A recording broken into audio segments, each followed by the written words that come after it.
মূল জায়গা হচ্ছে ফিলিস্তিন। শেষ জামানার সবচেয়ে ইম্পর্টেন্ট জায়গা হচ্ছে প্যালেস্টাইন। শেষ জামানার যত বড় বড় ঘটনাগুলো ঘটবে, ইমাম মাহাদির আগমন, মুসলিম বাহিনীর বিজয়, জেরুজালেম পুনরুদ্ধার, ইসলামিক খেলাফত প্রতিষ্ঠা, ঈসা আলাইহিস সালামের আগমন, সব ওই জায়গাকে কেন্দ্র করে। সব কিছুই ওখানেই দাজ্জাল বের হবে, দাজ্জালকে আবার মারাও হবে সেখানে, সব কিছু ওখানে। কিন্তু ওই দিক থেকে মুসলিমদের দৃষ্টি ফোকাস করে অন্যদিকে সরিয়ে দেওয়া হচ্ছে। ফিলিস্তিনিদেরকে দেখলেই গুলি মেরে দিতে বলা হয়েছে, দেখেছেন? দেখেন নাই? আমরা যে মসজিদটা দেখেছি আল আকসা, দেখেছেন? এই আকসাকে সরিয়ে দিয়ে সেখানে থার্ড টেম্পল নির্মাণ করার প্ল্যান হচ্ছে। মানে এই যে থার্ড টেম্পল তো বোঝেন না, হাইকেলে সুলাইমানি, মানে ওরা মনে করে যে তারা বানু ইসরাইল। একটু বোঝেন, ওরা মনে করে যে ওরা বানু ইসরাইল, আসলে ওরা বানু ইসরাইল নয়, ওরা হচ্ছে ইউরোপিয়ান জিউস। ওরা মনে করে যে ওদের একজন মাসিহ আসবে। কে আসবে? মাসিহ মানে ত্রাণকর্তা। মাসিহ মানে কি? ত্রাণকর্তা। যে আসলে তারা শুধু আরব না, সারা বিশ্ব তারা শাসন করবে, এমনটা তারা মনে করে। এবং ওদের ধর্মগ্রন্থে একটা আছে তালমুদ। কি নাম? তালমুদ। এই তালমুদের মধ্যে এটা লেখাও আছে যে একজন মাসিহ আসবে, যে মাসিহ আসলে তারা বিশ্ব শাসন করবে।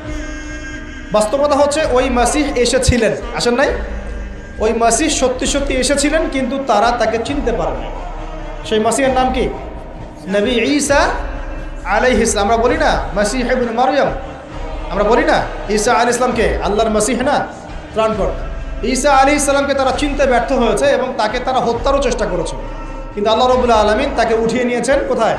আল্লাহর কাছে। ওয়ামা ক্বাতালুহু ওয়ামা সালাবু, তারা তাকে হত্যাও করে নাই, ক্রুশবিদ্ধ করতে পারে নাই, বরং আল্লাহ পাক তাকে বাল রাফাআহুল্লাহু ইলাইহি, আল্লাহ পাক তাকে তার কাছে উঠিয়ে নিয়েছে।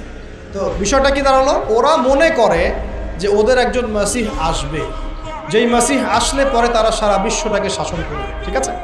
কারা শাসন করবে? জিউসরা, যারা মনে করে ওরা বানু ইসরাইল।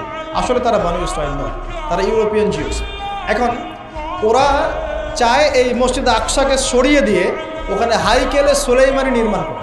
এটা কি? সুলাইমান আলাইহিস সালামের সময় তারা যেমন বিশ্ব শাসন করেছিল না, মনে আছে? সুলাইমান আলাইহিস সালামের সময় এত দাপট ছিল তখন, যে সুলাইমান আলাইহিস সালাম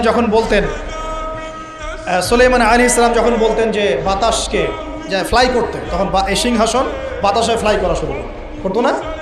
সুলাইমান আলাইহিস সালাম যখন জিনদেরকে বলতেন এই কাজ করো, জিনরা ওই কাজ করতো। সুলাইমান আলাইহিস সালাম যখন বলতেন জিনদেরকে সমুদ্রে ডুব দাও, ডুব দিয়ে সমুদ্রের নিচ থেকে মণিমুক্তা বের করে নিয়ে আসো, তারা সেটা বের করে নিয়ে আসো। সুলাইমান আলাইহিস সালাম জিনদেরকে দিয়ে এই মসজিদও নির্মাণ করিয়েছেন, মনে আছে?